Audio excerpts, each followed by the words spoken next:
Alright, time for the virtual tour. Got her upright. Just flattened her bottom, almost, kinda, sorta, maybe. And this is what she's looking like from the stern, going stern to bow on Harmony, the Dugout Canoe.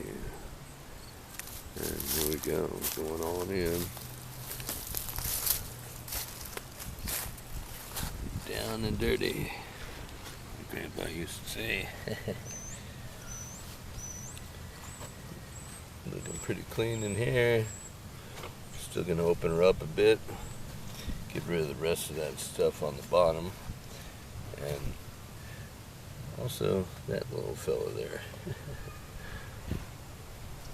Big double shroom for the finish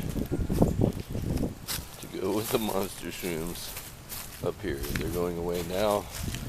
I'm about to treat her with vinegar and see if we can stop that rot. That's the idea. Weird looking good canoe, huh? Yeah, baby. Canoe.